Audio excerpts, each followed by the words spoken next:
It's wonderful to have you all here, and I hope you have worked hard enough for 24th, that is. And if you have any questions regarding verbal ability, please you may simply ask them, or you may just type them out in the chat box. I'll just try to kind of let you know a few things which I believe that if you know them, you can handle the exam in a slightly better way. Number one, whatever happens on 24th, it is just a day, it will pass. All right. So I understand that you must be under tremendous pressure because some of you might have been preparing for, let's say, last 1 year or 2 years or something like that. Maybe second attempt, maybe third attempt, whatever it is. But please believe me that putting undue pressure on yourself will change nothing. So just take it as calmly as possible, because all you can do is go there and perform. The results are not in your hands. Okay. Coming to VARC, अभी हालांकि वो डरा रहे हैं हमको कि there will be slight changes in the pattern of the exam and this and that, but usually क्या है कि जो भी बच्चा प्रिपेयर करके गया है ना, वो टैकल कर ले जाएगा उसको. And if it is new for everybody. If the pattern changes or they start putting in some different language, it is going to be new for everyone. So don't worry about that. I still believe that we start with, say, attempting 8 questions with accuracy. हमारा आपका जो पहला target होगा ना, that will be यार find 8 सवाल जो कि हमको बिल्कुल सही सही करके आते हैं. Now on, if you have a good day, then you can keep adding more after that. Fine, but please don't start your VA section kind of thinking कि नहीं हम 18-20 सवाल करके रहेंगे, 22-24 सारे कर लेंगे. ऐसा नहीं होगा. 8 questions will get you through. आप कट ऑफ क्लियर कर जाओगे, 95 के आसपास आ जाओगे. उसके बाद दिन अच्छा जा रहा है, 10 करिए, 12 करिए, 14 कर लीजिए. Then it depends how you are progressing through the day. But otherwise, first target is 80 questions in the allotted time frame. This will reduce the pressure on you and your accuracy will improve. Normally हम सोचते हैं कि हम ज्यादा attempt करेंगे तो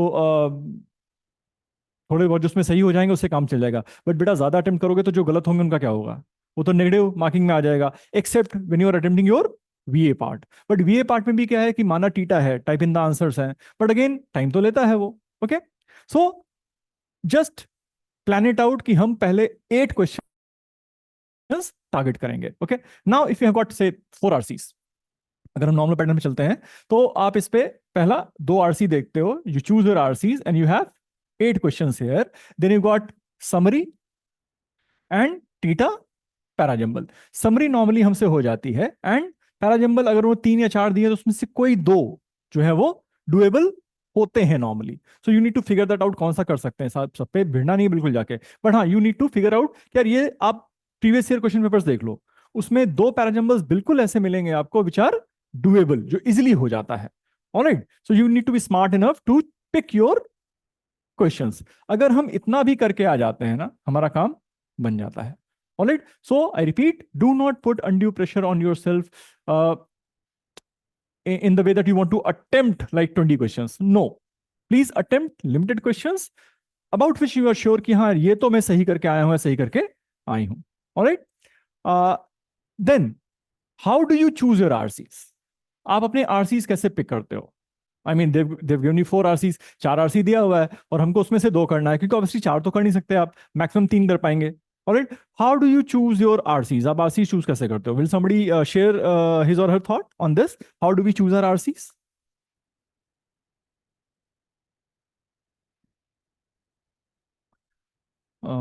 Can they speak or type?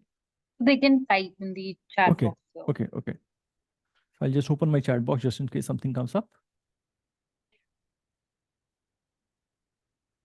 All right, I repeat my question. You've got 4 RCs. How do you decide out of these 4 which 2 or 3 am I supposed to do? कोई strategy मन में रखा होगा, किसी ने बताया होगा कभी कुछ?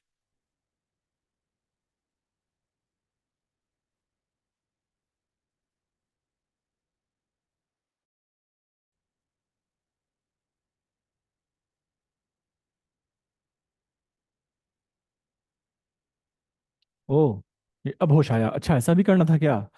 You see the first RC start doing it, see the second RC start doing it. All right. But ideally, you look for 2-3 things. The first thing that you look for is कि maybe you just rush through the passage once and देखा topic क्या है. Maybe topic आपके interest का है या something that you find easy to kind of understand. Otherwise, you straight away go to the questions. Now, as far as type of questions are concerned, अगर हम type of questions की बात करें तो limited questions ही हैं उनके पास.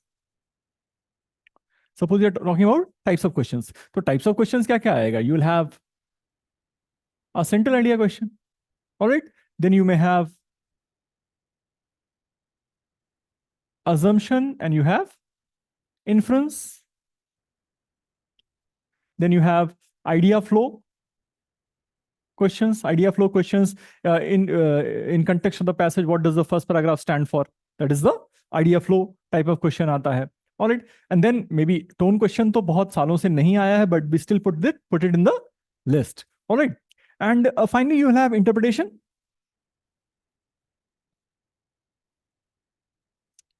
Why has the author given this example? Why has the author quoted Swami Vivekanand? इस तरह के सवाल आते हैं. तो क्वेश्चंस तो बेटा ले दे के भाई 7-8 सवाल इनके पास हैं. Okay. But you will see that over the years they have started changing the language of the question. When I say language, I don't mean English से वो अरबी उतर आया है. What I mean to say is कि उन्होंने एक ही चीज को डबल लेयर 3 लेयर कर दिया है. So what I'm going to demonstrate to you today is that you have a look at the questions and you can have a decent idea कि यार ये वाले सवाल ना सीधे सीधे स्ट्रेट फॉरवर्ड टाइप के लग रहे हैं, एटलीस्ट समझ में आ रहे हैं. एंड ये वाले सवाल हैं जो कि मेरे को थोड़ा स्ट्रगल करना पड़ेगा समझने के लिए. And even then the chances of getting it wrong are higher. Alright. तो हम क्या करते हैं ना, let us talk about the ways they are asking the same question and that basically guides us whether to choose a passage or not choose a passage. All right. The only requirement to score a very high percentile in VRC, that is माँ का आशीर्वाद जो कि ample है आपके पास already. All right. So don't worry about that. Relationship हो या questions, if they are toxic, जाने दे. सीधी बात. कुछ भी toxic है भाई, जाने दो. उसके पीछे ज्यादा पकड़ के नहीं चलना है. अगर questions आपको bothersome लग रहे हैं, please stay away from such questions. Now, these are real cat questions. ये real cat questions हैं and आप इससे समझ जाओगे what I'm trying to explain to you. We can infer that Sahalin's main goal in writing his essay was to. Now, straightforward, we can infer. So, we straight away realize कि यार सवाल inference का है और बस एक layer का है. Main goal in writing his essay was to. Author ने ये essay क्यों लिखा है, या ऑथर को छोड़ो, ये बंदा जो है सैलेंस, इसने अपना ऐसे क्यों लिखा था. Now you know where Sahlins का बात कहां हुआ होगा. You go there, you read a few things. Of course you have to read the entire passage once, but now you know ना कि सैलेंस की बात यहां हुई है. You can go read and try to get the answer. ठीक. Question number 2. The author mentions Tanzania's Hadza community to illustrate. अब author ने तंजानिया की हाजा कम्युनिटी कहीं पे मेंशन की होगी, एक जगह पे, मैक्सिमम 2 जगह पे. So that still is specific. It's not as if you got to read the entire passage again. आपको पता है यार कि ओके कंटेक्स्ट ये है और यहां पे इन्होंने इनका एग्जांपल क्यों दिया हुआ है. Again a straightforward question, a real CAT question. Alright. Number 3. The author of the passage criticises Salin's essay for. Salin ने ऐसे लिखा क्यों था और ऑथर ने उसको क्रिटिसाइज किया क्यों है. ठीक है, थोड़ा सा लेंदी रहेगा क्योंकि ऑथर का क्रिटिसिज्म एक पैराग्राफ पूरा ले लेगा. But then again we know ना यार, उसका हमको फ्लो पता हुआ है कि कहां पे एस्से की बात हुई है, कहां पे इस कम्युनिटी का एग्जांपल दिया गया है और कहां पे साइलेंट की एस्से को उन्होंने क्रिटिसाइज किया हुआ है. Number 4. The author of the passage mentions Galbraith's the Affluent Society to. बेटा again now Galbraith's Affluent Society कहीं पे मेंशन हुई होगी, उसके जस्ट पहले या बाद में ऑथर ने बताया होगा कि मैं ये क्यों मेंशन कर रहा हूं, या एटलीस्ट हम इन्फर कर सकते हैं. So my argument here is, हमें यहां पे सैलिन के एस्से के आसपास की बात पता करनी है, यहां पे तंजानिया की हादसा कम्युनिटी की बात पता करनी है. यहां पे you got why does the author criticise Sahlins essay, तो एक पूरा पैरा होगा जहां पे वो क्रिटिसाइज कर रहा होगा. Alright. And finally, why has he mentioned Galbraith's the Affluent Society. All of them are straightforward questions. So even if the passage is slightly tougher, we know सवाल सीधा सीधा आना है boss. So this is a passage that you must attempt because specific जगहों से सवाल उठाए गए हैं, बहुत abstract questions नहीं हैं. All right. So this is one thing that you pick. Now let me give you one more example. Layer 2 ये कहता है the central idea of the passage would be undermined. Okay, तो अब पहले क्या है ना, you need to figure out the central idea, fine, which is a task in itself. पहले तो वही कष्टकारी है कि यार सेंट्रल आइडिया पता चले हमको। Of the passage would be undermined if, central idea को वीक कर देंगे हम सेंट्रल आइडिया को वीकेन करेंगे। Now this is a two layered question, you have to figure out the central idea and then you have to figure out the option that weakens it. Slightly different in the first lot. पहला lot सीधा सीधा सवाल पूछ रहा था, at least ये नाटक नहीं था वहां पे, alright. Second one, the author of the passage faults Denis's conclusions for all of the following reasons except, all right, Denis's conclusions, पहली बात तो conclusions है, मतलब एक से ज्यादा है, and then the author of the passage faults for all of the following reasons except, किसको छोड़ के बाकी सारे चीजों को लेके वो बोल रहा है, which means आंसर हमारा कौन सा है, आंसर है जो नहीं बोल रहा है, ऑलराइट। अब इसमें बेटा छोटा सा आप क्या काम कर सकते हो ना, the moment you see the word, मान लीजिए suppose you have a passage जिसमें 3 स्ट्रेट क्वेश्चंस आपको दिख रहे थे और एक एक्सेप्ट का, तो ऐसा थोड़े कि एक्सेप्ट के चलते हम बाकी छोड़ देंगे, we will pick it, but we also try to figure out कि यार एक्सेप्ट वाले सवाल का हम करते क्या है, ठीक है। जैसे इसमें क्या है, the author of the passage falls Denis's conclusion for all of the following reasons except, alright. इसका मतलब है एक पे फॉल्ट नहीं करता है, तो आप क्या करते हो, और the author of passage does not fault Denis's conclusion for one of the following reasons. तो आपने क्या किया यहां पे,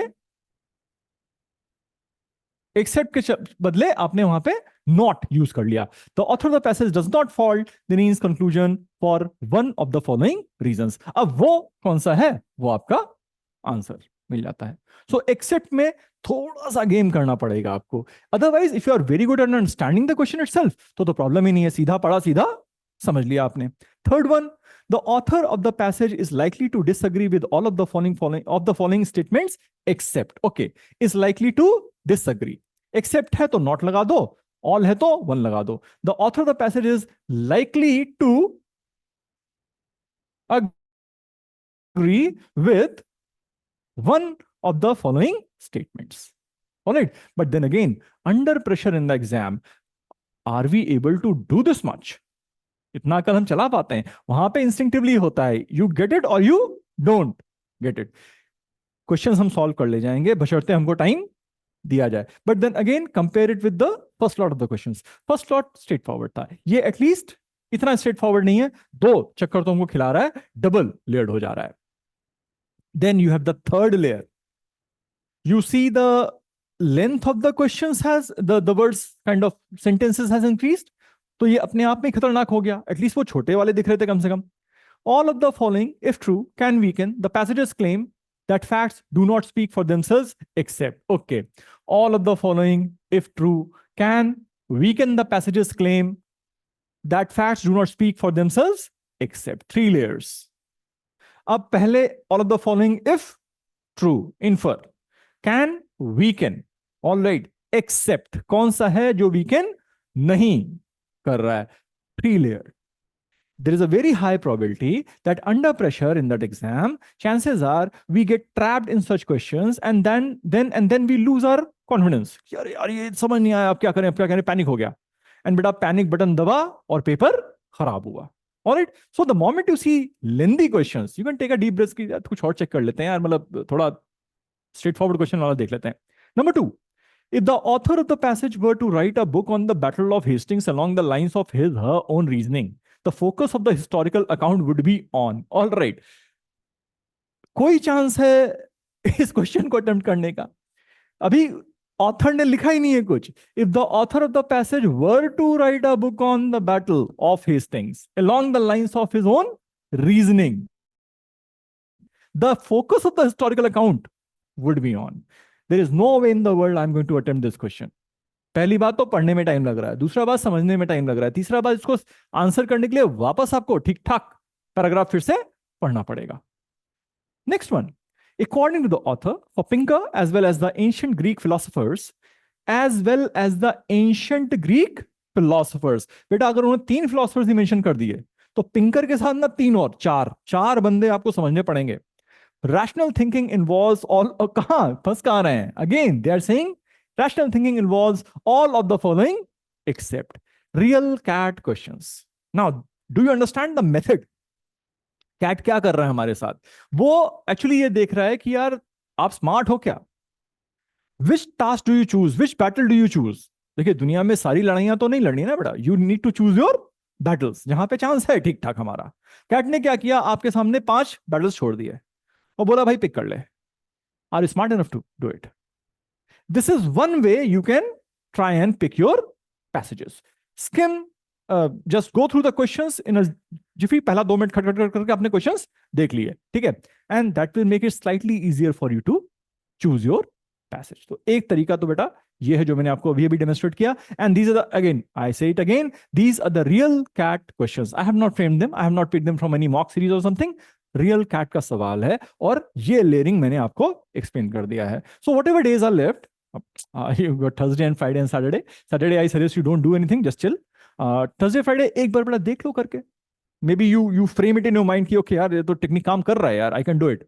और अगर नहीं कर रहा है then stick to whatever you have thought of earlier. Okay? It is not the time to change your battle plan.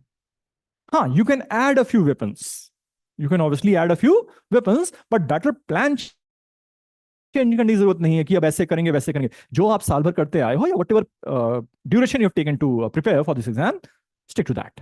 But हाँ, this is a weapon that you can definitely carry in the hall कि हाँ ठीक है हम ऐसा कर सकते हैं. Alright, any questions here, any questions coming from this part, anybody who wants to say something or ask something?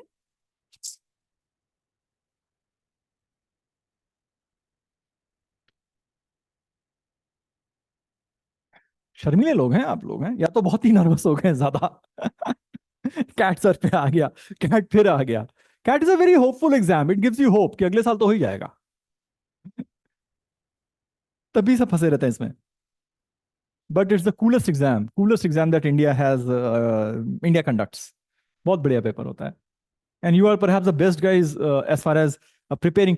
मैं तो ना क्लैट और सी सेट और इपमैट और रैट मैट सब पढ़ाया हुआ है, but CAT kids are good.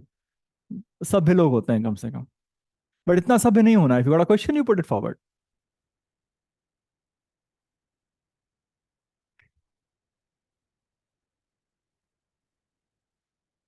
Alright, so we move ahead from here, which means मैंने आपको स्लाइड एग्जांपल बेटा दे दिया, इस तरह से आप जा सकते हो. Alright, now very important RC solve करते हुए, avoid biases based on existing information. All right, some of you might be from engineering background, some of you might be from commerce background, some of you might be from humanities, some of you might be from arts. All right, whatever background you have, please leave it at home when you leave your home on Sunday morning. ठीक है, because RC solve करने के लिए आपको existing information नहीं चाहिए किसी भी टॉपिक पे. whatever the passage says, that is enough and that is enough.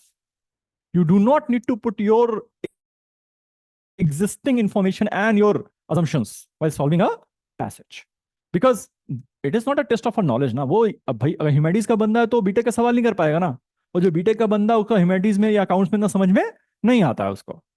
Alright, so they don't want you to they don't want to test your knowledge on a particular topic. All they want to test is logic है क्या तुम्हारे पास. If you are given a data, alright, अगर आपको data मिलता है तो उस data को क्या आप प्रोसेस कर सकते हो, एनालाइज कर सकते हो, उस एनालिसिस के बेसिस पे क्या आप सही डिसीजन ले सकते हो. That is all they want to test. And आप देखो आरसी क्या कर रहा है, आरसी टेक्निकली आपको डेटा दे रहा है.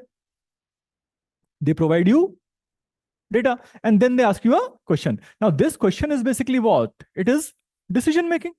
कि सब कुछ समझ के पढ़ पढ़ा के क्या आप ये बता सकते हो इसमें से कौन सा फैसला सही है. ओके, सो एग्जिस्टिंग इंफॉर्मेशन का बेटा नॉलेज जरूरी नहीं है. And that is why RC is different from any other test. In the 1980s Philippines में पेप्सी का जो मार्केट था ना, तो Pepsi used to sell 4 bottles of Pepsi for 1 bottle of Coke. इतना आगे चल रहे थे, 1:4 पे चल रहे थे, 4:1 जो भी आप कह लो उसको. ऑलराइट, तो कोक ने क्या किया, Coke called one of their retired CEOs और समथिंग, 56-60 ईयर का बंदा था, अपना गोल्फ वॉल्फ खेल रहा था, उसको बुला के लाए, बोले सर मार्केट संभालो यार, इसके चलते बड़ी दिक्कत हो रही है. So now this guy comes and within a period of say 5 to 10 years ये रेशियो रिवर्स हो जाता है. Now for every 1 bottle of Pepsi Coke manage to sell 4. What happened? Market remains the same, the taste of the drinks remain the same, public remain the same. ऐसा कोई 8-10 साल में थोड़े परिवर्तन बहुत ज्यादा आ जाता है. ठीक है. ऐसा क्या हुआ? ऐसा सिंपली हुआ बिकॉज जो बंदा आया था he started taking some very good decisions based on his understanding of the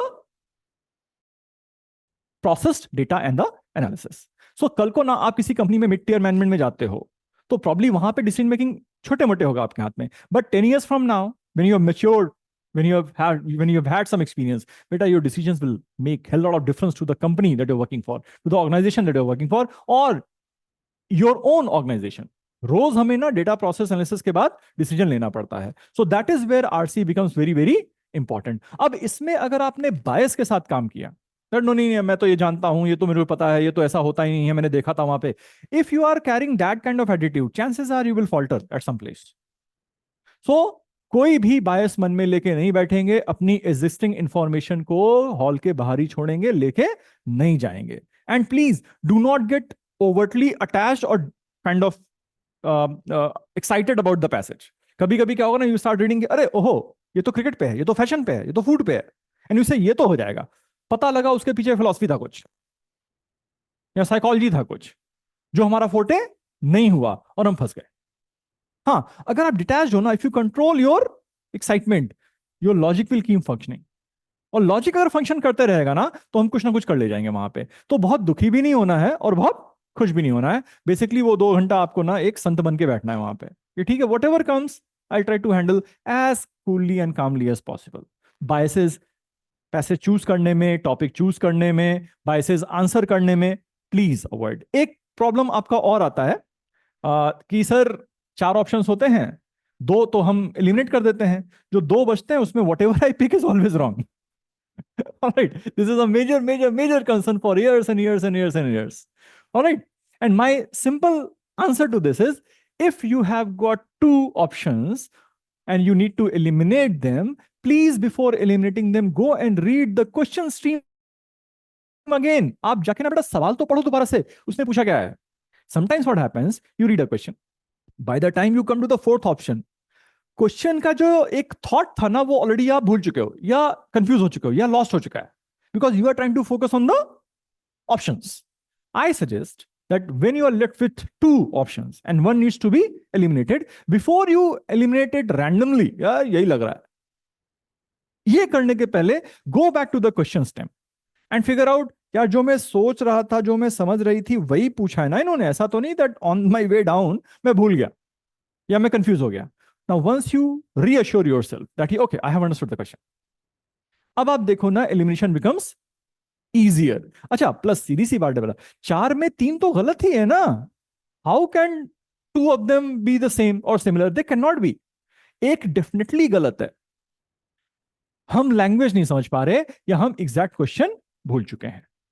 so if you kind of keep this in mind, जो आपकी वो समस्या है कि 2 में से फिर कौन सा क्या करें, कुछ हद तक सॉल्व होती है. Understand the question absolutely correctly, only then try to eliminate. And plus बेटा all your answers should come through elimination. Please अपने क्वेश्चंस और में ना सिलेक्शन के थ्रू मत निकालिए बेटा. ठीक है, होता क्या है कि हमने बोला ABCD देखा अपना और हमको लगा C आंसर है, गट फील ना, स्ट्रॉन्ग इंस्टिंक्ट्स, मैं तो इंग्लिश मीडियम से हूं, मेरे को तो लग रहा है यही होगा.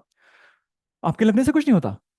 आप क्या करोगे, you will logically try to eliminate A, B and D. आप अपने आप को प्रूव करोगे, why not A, why not B, why not D. In fact मैं तो कहता हूं eliminate all of them, why not A, why not B, why not C, why not D. If you go through this process you will realise कि यार एक ऐसा बचा है जिसको मैं लॉजिकली एलिमिनेट नहीं कर पा रहा हूं, मेरे सारा आर्ग्यूमेंट यहां पे फेल हो जा रहा है. बाकी सब में उन्होंने बोला अरे ये तो वर्ड नहीं यूज किया, अरे ये तो गलत बोल रहा है, ये तो पैसेज में डिस्कशन ही नहीं हुआ है. तो मे बी बेसिस 7-8 चीजें हैं जिसके बेसिस पे हम एलिमिनेट करते हैं. Alright, you will fit in at least one of them with all the 3 options, but आप देखोगे जो ऑप्शन करेक्ट होगा ना उसमें वो एलिमिनेशन का कोई भी टेक्निक काम नहीं आ रहा है, किसी भी बेसिस पे आप उसको एलिमिनेट नहीं कर पा रहे हैं. So before you mark your answer, please eliminate all the remaining options. Make sure you logically eliminate them. Why not? Why not? Why not? If you ask this question, it will be easier for you to eliminate. And plus, अगर आप सोचते हो sir इतना time कहाँ है यार हमारे पास, हम कैट दे रहे हैं, आप कहानी सुना रहे हो यहाँ पे, ठीक है. अब आप, मैंने आपसे क्या कहा बेटा, you start with what, with the target of 8 questions. हमको 8 सवाल करना है, ठीक. The moment you start with that kind of mindset, आप देखोगे सवाल जल्दी हो रहा है क्योंकि आप रिलैक्स्ड हो. जब पैनिक बटन दबेगा ना, तब समझ में भी नहीं आ रहा, 3 बार पढ़ भी रहे हैं तब भी कंफ्यूज हो रहे हैं. अगर आप चिल्ड आउट हो ना कि मैंने यार 8-10 सवाल करने, वो तो मैं कर ही ले जाऊंगा, आप देखोगे you will and up attempting more than that. But शुरुआत 8 क्वेश्चंस. ओके, नाउ अगर 8 क्वेश्चंस में आपको मैं एलिमिनेशन को बोल रहा हूं, ठीक है, don't you think you have ample time to think about it and eliminate. And plus, what is the use of an incorrect answer, वो तो माइनस नेगेटिव लेके चला जाएगा, कोई फायदा तो है नहीं उसका. सो टेक्निकली अगर आप स्मार्ट बच्चे हो तो आप क्या करोगे, you will try to figure out कि यार सही सही जवाब देते हैं, भले 3 ही हो, भले 4 हो, भले 5 हो, भले 6 हो, क्योंकि गलत पे तो नंबर कट जा रहा है. हाँ, you can take a chance with parajumble TITA, but then again parajumble TITA में आप जाओगे बेटा तो वहां भी टाइम तो खा ही रहा है ना वो. इट्स नॉट दैट सिंपल ना कि अरे हम आंसर 2 भी दे दें, नेगेटिव मार्किंग नहीं होगा. It consumes time which in a way can be utilise for some other question. So काफी सारा स्मार्ट वर्क बेटा दिखाना पड़ेगा आपको. It's not as if you go and you just कहते नहीं बैल की तरह भिड़ गया, टन जो भी लाओ देखा जाएगा, ऐसा नहीं करना है. टक्कर पहलवान नहीं बनना है कि कुछ भी करेगा मैं टक्कर मार दूंगा. You got to smart enough कि टक्कर इसको मार रहा है कहीं वो मेटालिक मूर्ति तो नहीं है. मिट्टी विट्टी होगा तो चलो आप तोड़ दोगे, वो पीतल का दे दिया टन. ऑनलाइन तो टक्कर पहलवान नहीं बनना है. You got to choose your battles, कौन सा पिक करना है, कौन सा छोड़ देना है. 8 सवाल, elimination process, you will do well, trust me. Okay, तो मैंने अभी आपको क्या क्या बताया. I told you how to pick your passages through the questions. थोड़ा स्मार्टली वर्क करेंगे, एक काम हो सकता है. अवॉइड एनी बाइसेस, आप अपने बाइसेस किसी भी इंफॉर्मेशन को लेके, maybe about the railways, the airlines, the sports or whatever it is, blank जाना है वहां पे, जो लिखा है उतने से ही हमको आंसर डिराइव करना पड़ेगा. And derive your answer through elimination. और if you are stuck with eliminating last 2 options, go back to the question stem, understand the question very clearly, come back, you will get the answer. जब तक आप compose हैं बेटा, answer निकल आएगा, ठीक. हाँ, कंडीशन अप्लाई, इंग्लिश आती है. अगर इंग्लिश नहीं आ रही है तो वो पॉइंट इज, मतलब फिर तो कुछ नहीं कर सकते. बट हाँ, अगर समझ में आ रहा है जो लिखा हुआ है तो लॉजिक विल वर्क. आप लोग स्मार्ट लोग हो, okay, trust your instincts, logic चल जाएगा वहां पे. Maybe if I ask you कैसे किया, तो you are not able to explain.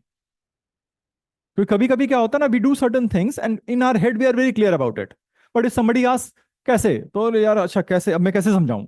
समझाना हेडेक है ही नहीं हमारा वहां पे. समझाना तो क्लास का हेडेक है ना, एग्जाम हॉल का हेडेक नहीं है समझाना. वहां पे आप आंसर दो, सही दो, चुपचाप निकल आओ जाके, ठीक. Now I talked about verifying and eliminating, this guys eliminating some smart moves. अब आप ये देखो, I have marked something called non-essential clauses.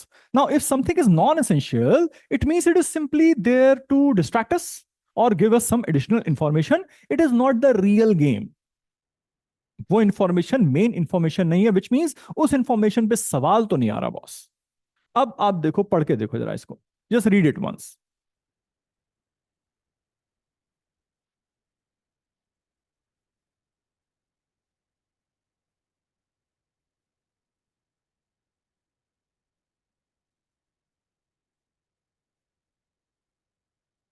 All right.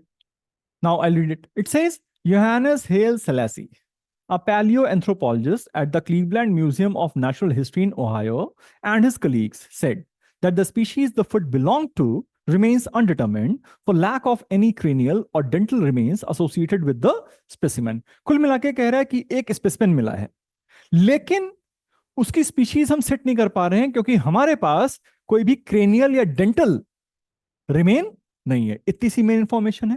Now एक तो ये नाम पढ़ने में कष्ट हो रहा है, ठीक. दूसरा, just look at this part. a paleoanthropologist at the Cleveland Museum of Natural History in Ohio. Do you think Cat is going to ask ये है कौन है यार ये? हाँ, योहानिस कहाँ से पढ़ा हुआ है, कहाँ पे काम कर रहा है? Do you think they are going to ask this? No, they're not. This is just to authenticate कि एक बड़ा आदमी कुछ बोल रहा है. हमारा सवाल जो आता है वो यहां से आता है. The question will be from that the species the foot belong to remains undetermined for the lack of any cranial or dental remains associated with the specimen. अब सवाल पूछ रहा है कि what is the next step that the scientists or the excavators or people anthropologists they are going to take? They are going to find out the cranial or the dental remains of the species. तो अगर उन्होंने बोला इसके बाद क्या, तो इसके बाद का आंसर यहीं पे है. इसके बाद cranial या dental remains हमको ढूंढने पड़ेंगे to figure out the species the foot belong to. जो ऊपर का हिस्सा है बेटा, this is anything that is in between the commas, that is non essential part, which means it is just additional information, not the main information. I'll give an example.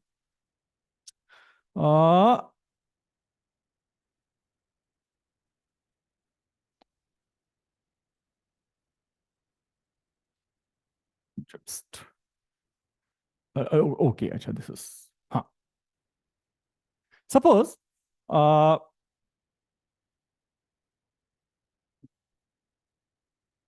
my sister, comma, who is a teacher, comma, has gone to picnic.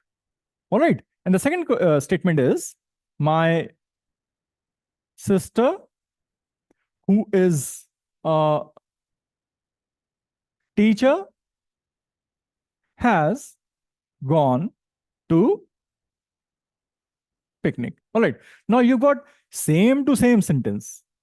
My sister, comma, who is a teacher, comma, has gone to picnic. The second one says, my sister, who is a teacher, has gone to picnic. यहाँ पे comma क्यों लगाया? मतलब मर्जी है हमारी, हम चाहे जो करेंगे. Why have they put the commas? Yeah, why have they removed the commas? Comma जब पढ़ाते हैं ना ग्रामर में तो 36 रूल्स बताते हैं वो. कॉमा यहां लगना चाहिए, ये करना चाहिए, वो करना चाहिए, ऐसे लगता है, वैसे लगता है, इसका मतलब ये, इसका मतलब वो. और लास्ट में बोलता है be very conservative with the commas. Last में बोलते हैं कॉमा यूज मत करना. खतरा है वहां पे. ऑलराइट, खतरा बेटा क्या है? अभी मैंने क्या बताया, that anything that is in between the commas, that is what, that is non essential. Okay, non-essential does not mean that this is spoiling the sentence. It simply means additional information. Then what is the main information? The main information is my sister has gone to picnic and she's a teacher. मेरी sister picnic पे गई है और वो एक teacher है. The second one says my sister who is a teacher has gone to picnic. मेरी वो sister जो teacher है वो picnic गई है. Now you can figure out the difference. मेरी sister picnic गई है और वो एक teacher है. मेरी वो sister जो teacher है वो पिकनिक गई है. In the second case I have more than one sisters. मेरी एक से ज्यादा सिस्टर्स हैं. मैं स्पेसिफाई कर रहा हूं पिकनिक पे कौन सी गई है, जो टीचर है. पहले केस में I don't need to specify. एक ही सिस्टर है पिकनिक गई है यार, वो करती क्या है, टीचर है. Now you understand the game of the commas. अब क्या है ना, आपके आरसी में कुछ भी इन बिटवीन द कॉमास आता है, that is simply additional information. Commas के साथ साथ if you get something that is in between the hyphens, ठीक है, छोटे छोटे डैश होते हैं ना, उनके बीच में कुछ आ रहा है तो भी ना नॉन एसेंशियल है या वो किसी चीज को एक्सप्लेन कर रहा है. कमिंग टू दिस पार्ट कि वो किसी चीज को एक्सप्लेन कर रहा है, आप हमेशा देखोगे if they are using a word which is subject specific. भाई एक वर्ड उन्होंने मान लो यूज किया जो कि एंथ्रोपोलॉजी का स्पेसिफिक वर्ड है, वो trust me they will explain it in the very next line. वो नहीं एक्सपेक्ट करते कि हम सब एंथ्रोपोलॉजिस्ट हैं, वो नहीं एक्सपेक्ट करते हम सब मैथमेटिशियंस हैं, वो नहीं एक्सपेक्ट करते हम सारे ह्यूमैनिटी से पढ़ के आए हैं. तो अगर कोई सब्जेक्ट स्पेसिफिक वर्ड होगा ना बेटा, वो एक्सप्लेन करेगा हमेशा. Biotechnology, a lot of passages come from that background, biotech background. आप देखो वहां जो भी वो वर्ड यूज करते हैं जो कि सब्जेक्ट स्पेसिफिक है, बायोटेक स्पेसिफिक है, उसको एक्सप्लेन कर देता है. सो पैनिक नहीं करना कि अरे डैश मारा, फिर डैश के बाद वो एक्सप्लेन करेगा कि इस वर्ड का, इस प्रोसेस का, इस चीज का मतलब क्या होता है. So that is also one thing that you need to keep in your mind कि इतना मुश्किल नहीं है यार, कुछ नया बताएगा तो खुद ही एक्सप्लेन कर देगा. आप पुराने पेपर उठा के देख लो, हमेशा यही हो रहा होगा. So this is the concept of non-essential. अब if you get back to what I was trying to tell you, अब जब आप पढ़ने बैठते हो, ठीक है, please do not attempt to read the stuff that is difficult to read. अब इसमें क्या है ना, मेरे को सबसे पहले इनसे प्रॉब्लम, दूसरा मुझे इनसे प्रॉब्लम, और तीसरा ये इंफॉर्मेशन मुझे चाहिए नहीं। The words I can not read, east European names, वो नाम पढ़ा नहीं जा रहा, मत पढ़। उनके किसी गांव का नाम लिख दिया, अरे मत पढ़ो। सिर्फ नजर रख लो कि अच्छा बात ओहायो की बात कहां हुई है, यहां पे हुई है, I go back to Ohio, if they ask a question I go back to that space, reread and answer it. In the first attempt मैं अपने आप को, अपना कॉन्फिडेंस थोड़ा लूज करूंगा कि अरे तो पढ़ने में भी नहीं आ रहा, अरे वो वर्ड है ही ऐसा, नाम ऐसा है ही कि पढ़ने में नहीं आ रहा, तो छोड़ दो उसको। तो if you find a word or a proper noun that is difficult to read, बेटा don't read, just read it, like don't pronounce it, just have a look and move ahead. हाँ, मैपिंग कर लो कि इसकी बात यहां पे हुई थी, so just in case you have a question on that particular term or name, immediately go back, दोबारा से पढ़ लिया एंड गेट द आंसर। ठीक है, तो ये तीन चार चीजें मैं आपसे शेयर करना चाहता था। I wanted to do follow this, और कोशिश करना बेटा पैसेज पढ़ के आना, ठीक है। Don't try to be kind of, sometimes we try to be over smart, या स्किम स्कैन दाएं बाएं देख के कर लेंगे, कैट में ऐसा नहीं होने वाला, you have to read the passage. हाँ, मैंने पहले के सेशंस में बताया हुआ है, आपको फिर से बता देता हूं that please map your passage. Alright, जो कुछ भी आप पढ़ो ना, या तो हर पैराग्राफ से वन वर्ड उठा के आपने लिख लिया, तो चार पैराग्राफ हैं या तीन पैराग्राफ हैं, वो one word should be enough to kind of give you the recall कि अच्छा इस पैराग्राफ में ये बात हुआ था, उस पैराग्राफ में ये बात हुई थी। And if are good enough already, if you can give your brain the command कि यार पढ़ना है, समझना है और याद रखना है, मैप करना है, if you are already good enough, nothing like that. But just in case you get a problem there, यार ऊपर से पढ़ना शुरू करते हैं, नीचे भूल जाते हैं, jot down a few words, एक दो तीन चार वर्ड्स आपने जॉट डाउन कर लिए, so that you have the entire passage in your head कि इसकी बात यहां हुई थी फर्स्ट में, इसकी बात सेकंड में, इसकी बात थर्ड में, इसकी बात फोर्थ में। So now if you get a question based on a term or something, you know where to go, क्योंकि ट्रस्ट मी आपको दोबारा पढ़ना ही पड़ता है। इट्स वेरी रेयर कि आप एक रीडिंग में आंसर, रीडिंग कॉम्प्रिहेंशन के आंसर्स टिक कर दो। So when you have to read it again, please make sure आपके पास मैप है, तो दोबारा वो उतना एफर्ट ना डालना पड़े कि स्कैन कर रहा है, कहाँ पे है, ये है वो है। You know exactly the spot, know your kitchen, that's what I say, that's what tell everybody. People who know their kitchen, उनका खाना जल्दी बनता है, बेहतर बनता है। People who don't enter the kitchen, वो जाते हैं चाय बनाने और 35 मिनट बाद निकलते हैं और गंदी सी चाय बना के। ऑलराइट, जो किचन जानता है 5 मिनट निकलता है और चाय अच्छी बना के निकलता है। So you must know your kitchen, you must know your passage, so try to read it. 2 days बचे हैं, बहुत ज्यादा लोड मत लेना बेटा, अब जो होना था सो हो चुका, और जो होगा वो होके रहेगा। सो चिल मारो, सैटरडे टोटली चिल मारो। ऑलराइट, 2 दिन है, जो मैंने बोला है एक बार कोशिश करके देख लेना यार। Alright, and again open the house for the questions, if you got any queries, any questions, please ask. And there are no bad or stupid questions, they are just questions, that's it. सवाल होते हैं बस, बेकार घटिया बेवकूफी वाले सवाल, ऐसा कुछ नहीं होता। Let's not categorise them like that. If you got anything you want to share or tell me or ask, I'm here.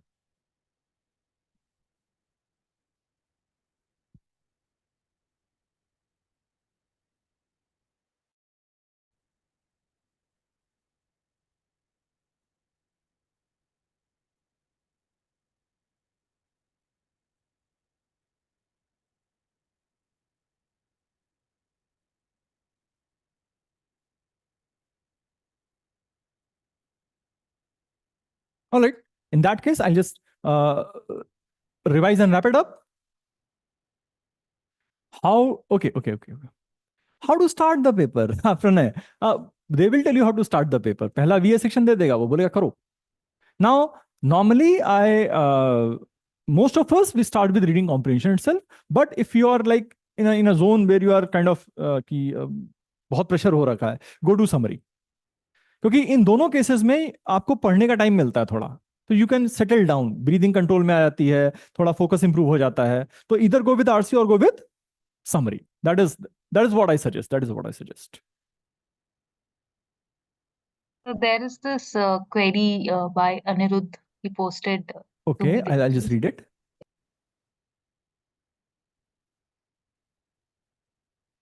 Okay, This was Anirudh, right? Yes, sir. Yes. Anirudh, but I wish you had met me earlier, because I spent a lot of time on this. I spent a lot of time on this thing.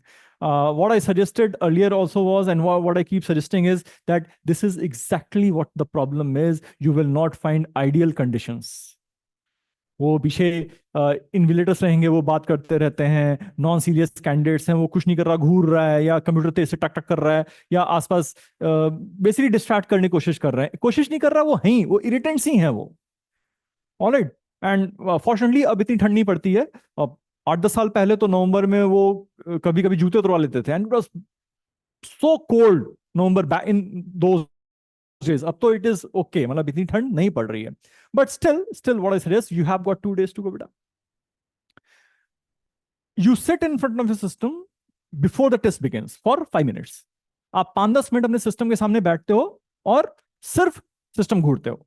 During those 5-10 minutes, a lot of stuff will go through your mind कि पता नहीं क्या कर रहा है यार, ये बात क्यों कर रहा है, ये चुप क्यों नहीं हो रहा है, अरे यार उधर से हवा आ रही है, अरे इतना इतना डिस्टरबेंस क्यों हो रखा है, अरे इस साल नहीं हुआ तो क्या होगा, अरे लास्ट ईयर उस कजन का हो गया था यार, वो जो है इस इंस्टीट्यूट में है, एंड फीस इतना लगा दिया है यार, 75,000 का तो फीस दिया है यार, और उन्होंने कुछ पढ़ाया भी नहीं, या पढ़ाया था मैं गया नहीं, ऐसा a lot of crap will go through your brain, but it subsides after 5 to 10 minutes।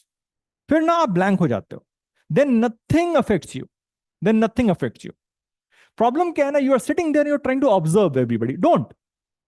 कल और परसों, that is Thursday and Friday, sit in front of the system and just stare at the system. Let the thoughts come and go. मम्मा शोर कर रही है, करने दो। घंटी बज रही है, बजने दो। अगर आपका कोई पेट है और वो डिस्टर्ब कर रहा है, करने दो।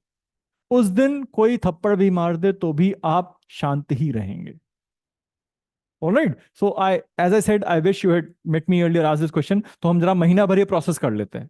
उसमें क्या होता है, आप वहां बैठे हो, आसपास केओस है, पैंडेमोनियम चल रहा है, आपको फर्क नहीं पड़ रहा है, एंड पहला सवाल आया, you are ready for it. अभी I understand in your case what is happening. पहला सवाल आया, दूसरा आया, तीसरा आया, you trying to kind of get going, warmed up, और अब टाइम है नहीं वार्म अप का।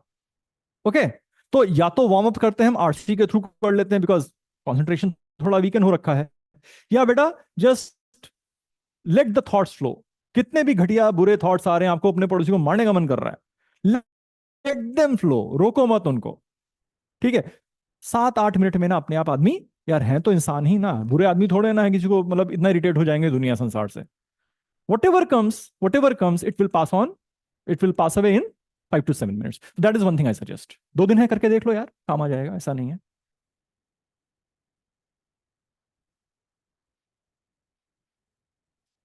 Shruti, there is no way we can solve a parajumble easily, unfortunately। All right, what I said initially was कि आप जैसे previous cat papers देखो, अभी उठा के थोड़ा बहुत देख लेना, अभी 2 दिन है हमारे पास, आप देखोगे ना 2 पैराजम्बल डुएबल होता है, आसान होता है। Be smart to pick those. Otherwise फंडे, अब पॉइंट इज फंडे बहुत सारे हैं। एक तो फंडा होता है कि एक there is a concept of noun and pronoun. ठीक है, अब अगर आपके पास 4 हाँ थैंक यू अनुरुद्ध, अगर आपके पास 4 सेंटेंसेस हैं और उसमें एक में उन्होंने नाउन यूज किया हुआ है, ठीक है, suppose they use Narayan Murthy sir, ठीक है, और एक सेंटेंस में उन्होंने ही या फिर हिम ये यूज किया है, then obviously this sentence will come earlier. पहले तो वो प्रॉपर नाउन देगा ना, नाम देगा, फिर उसके बारे में वो प्रोनाउन यूज करेगा, ही। तो एक चीज ये ध्यान रखना है, नाउन एंड प्रोनाउन। दूसरा बेटा आर्टिकल्स है, ए, एन और द। हम पहले जनरलाइज सेंस में बात करते हैं, फिर हम स्पेसिफाई करते हैं। I met a man on the street today, I met a man on the street today, ठीक है। The man was wearing a black coat. तो आपने देखा ना, पहला क्या आ रहा है, जनरलाइज आ रहा है, a man, I met a man. The man, which man, the man you met. तो अब अगर कहीं पे ए एन यूज किया है और कहीं पे द यूज किया है, then obviously the part that is a an will come before the part that contains the. ये देख लिया, 2 चीजें देख ली बेटा आपने। तीसरा, logical chronological order, logical chronology, that is what I mean to say. मतलब यार ये काम होते हैं तो इनका एक सीक्वेंस होना चाहिए ना। ऐसा थोड़े कि पहले ब्रेकफास्ट कर लेंगे फिर सो के उठेंगे, पहले सो के उठेंगे, मे बी फ्रेश फ्रेश होंगे, नहाएंगे धोएंगे, फिर शायद ब्रेकफास्ट करेंगे, फिर तैयार होंगे, फिर ऑफिस जाएंगे। हाँ, हो सकता है पहले तैयार हो जाए फिर ब्रेकफास्ट कर लें, that is an option. But पहले ब्रेकफास्ट कर लेगा फिर सो के उठेगा, ये ऑप्शन नहीं हमारे पास। तो थोड़ा सा लॉजिक अप्लाई करोगे तो आपको एक क्रोनोलॉजिकल ऑर्डर मिल जाएगा। So you can kind of figure this out. And एक सजेशन मेरा और है, once you have your option, ठीक है, प्लीज रीड इट वंस, एक बार ना पूरा बेटा पढ़ लेना जल्दी से। अगर कोई बेवकूफी की होगी तो पूरा पढ़ने पे तुरंत समझ में आ जाती है कि यार this does not make sense. Alright, so ये तीन चीजें दिमाग में रखो। Be smart to figure out कौन सा डुएबल है जो मुझे लग रहा हो जाएगा। एंड एक बार आपके ऑप्शंस, एक बार आपने सीक्वेंस फ्रेम कर लिया, please reread the entire sequence, and that is all, that is all we can do. अगर इतना आसान होता बेटा मैं सारे कर रहा होता ना, नहीं हो पा रहे हैं। Alright, any more questions coming?